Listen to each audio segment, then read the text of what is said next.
There's Something in the Ladies' Room at Work by John Jennings, narrated by Otis Jiry. For the past 4 years, I've worked as a video editor at a women's apparel company. As you might imagine, most of the employees are female, and in fact, I'm the only guy in my department. This leads to a lot of jokes and harmless teasing from both friends and coworkers. But the truth is that I don't mind at all. I hardly even notice. There is, however, one downside. The bathroom situation, but I'm getting slightly ahead of myself. A few months ago, due to a lack of space, my employer moved my entire department. There are about 12 of us, 11 girls and me, the one dude, from its main headquarters to a smaller building across the street. It was a perfect situation. We desperately needed the extra space, and the building was available. Unfortunately, it was not in great shape. No one had leased the building for quite a while, and it was obvious. Ceiling tiles were cracked or collapsing. The carpets had peeled up, revealing bare concrete underneath, and the bathrooms were in god-awful shape. Honestly, the space looked more like a home for squatters than a comfortable workspace. But my employer put a lot of money into remodeling, and by the end, it was unrecognizable. What an amazing transformation. We each had individual working spaces complete with potted plants, ergonomic chairs, and open spaces to decorate however we wished. We were given a full kitchen complete with a Kroger coffee maker, magic bullet juicer, and top-of-the-line water purifier. And the girls were given an extravagant bathroom complete with futons and makeup mirrors. You know, the kind with bulbs around the frame. But there was one cost-cutting measure the company implemented, and they did it in the one place where it would affect the least amount of employees: the men's room. The men's room was a single toilet, sink, and plain mirror. That was fine, seeing as I would be the only one using it, aside from the occasional office visitor. But the problem was that the door had a loose lock. Sometimes, when I exited the bathroom, the weighted door would shut on its own and randomly engage its mechanism, blocking me out, until someone from maintenance could come over and jimmy the door back open. It didn't happen that often, but it was often enough to be a huge pain. To make matters worse, sometimes maintenance was bombarded with other matters, leaving me without a bathroom for hours or even days. Luckily, my female co-workers were good-natured enough to let me use the ladies' room if I were ever in the unfortunate situation of having to go badly while locked out of the men's room. They said they didn't mind. If anything, they found it amusing. On the handful of times it happened, I would play it off lightheartedly, though really I hated it. And it wasn't just because of my male ego. It wasn't due to indignity or embarrassment. It was because using the ladies' room just felt weird, like weird in a creepy way that I can't really explain. As if when I was in there, I wasn't alone.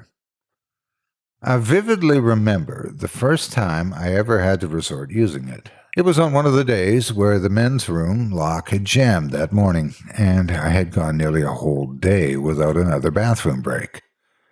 An hour before my shift ended, I felt like my bladder was about to burst. My leg was shaking, my teeth were biting the inside of my cheeks, and my eyes were beginning to water. I realized at that point that my options were either to use the ladies' room or find a bush outside. I opted to use the ladies' room, though it was actually a tough decision. My female co-workers promised they would guard the door to make sure no one went in while I used the restroom. They checked to make sure it was empty before I shamefully entered. "Hello?" I said. No response. My first thought was how nice it looked. Like I said, futons and lit mirrors. I was also surprised that there were no urinals, only stalls. I know that sounds completely crazy, but when you've gone your whole life seeing urinals on the walls of public bathrooms, you do a double take when you realize they aren't there. I entered a stall, locked it, though I was sure no one else would be coming in, and undid my fly. I stood there in heaven as I emptied my bladder, immediately hearing nothing but the sound of rushing pee. The sound continued for what damn near felt like a minute straight before I heard something else. It was the sound of light footsteps, then squeak. My heart stopped. It was the sound of a nearby stall opening. Someone else was in the bathroom with me. Either they had come in, unbeknownst to myself and my coworkers, or they had been there all along and hadn't answered when I called out. After the immediate shock, my feeling was that utter embarrassment.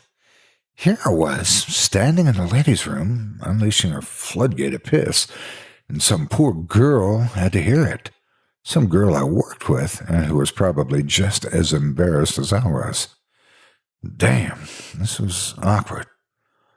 Somehow, without even thinking, I let out a feeble, sorry. I again heard the squeak of a bathroom stall, followed by a light thud. I finished peeing, shook twice for good measure, and sighed deeply as I exited the stall. I saw my beet-red face in the light of the mirror as I quickly washed my hands and exited the restroom. My coworkers swore that no one had entered the ladies' room while I was inside, and they assured me it had been empty when I went in. I wasn't sure, but I chalked it up to me hearing things. Perhaps water running through the pipes in the wall, and had forgotten about the whole experience shortly thereafter. I only had to ever resort to using the ladies' room once or twice in the months that followed, and each time was a miserable experience. Each time I was on edge, always paranoid, always feeling as though I was invading someone's space. Once, while washing my hands in the sink, I looked up at the mirror and swore I saw movement in the corner of my eye. A quick motion near one of the stall doors, like someone, or something, quickly ducking out of sight. I couldn't pinpoint where the motion had come from exactly, but I swore at that moment I saw it, I heard that unmistakable sound. Squeak! Followed by a light thud. No wonder women go to the restroom together, I thought. It must help block out all the weird sounds. All in all, using the ladies' restroom was an, at best, awkward experience. But it wasn't too terrible. Until today. Shit. I seriously got a chill, cold chill up my spine thinking about it. Today was the last day that I will ever use the ladies' restroom. And I'll make sure none of my coworkers ever use it again either, if I can help it. It had been a normal day, if not hectic day. So much to do. A late lunch, which I worked most of my way through. I didn't eat that much, as my stomach had been feeling funny all day. I had a million upcoming deadlines to think about as I left the men's restroom around noonish. It shut, it latched, I sighed, turned around, checked the handle, and I wasn't that surprised to learn I had just locked myself out. I sent an email to maintenance and went on with the rest of my day, not thinking much about it.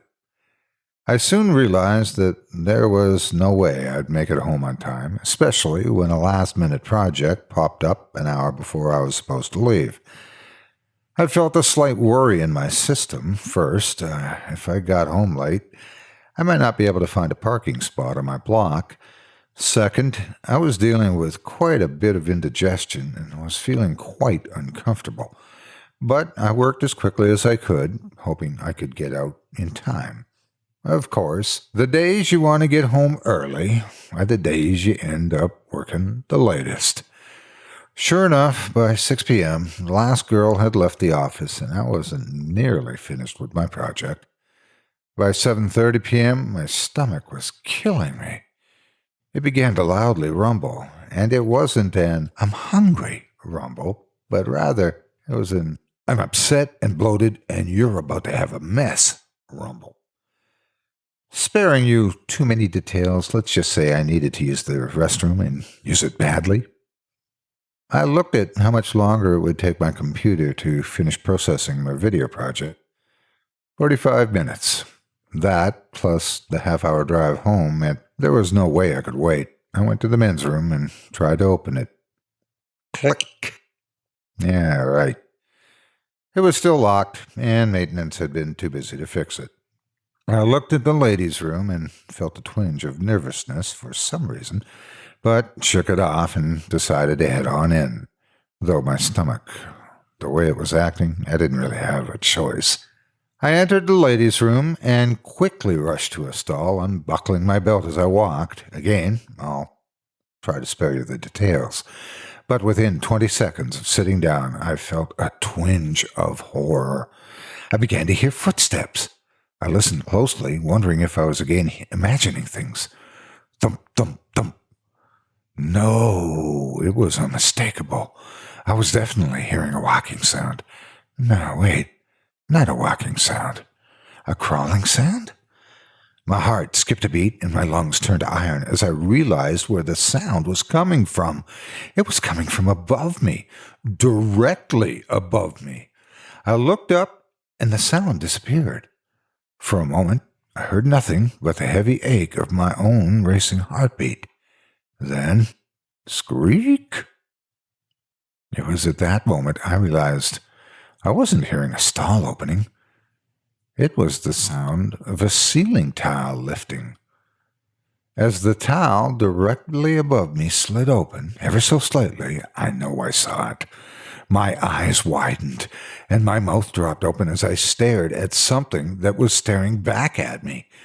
Inside the ceiling, partially hidden in shadow, I saw an eye, peeping around, staring right at me for a single instant. Then, as quickly as it was there, it was gone.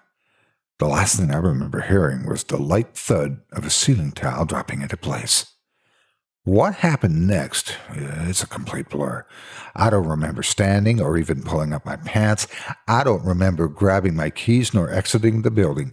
I just remember the pounding in my chest, a pounding so hard that my ribs ached as I drove home, replaying the offense in my head. I wondered how the hell was I going to tell my all but one female department what I saw. It was a man's face, but not entirely human.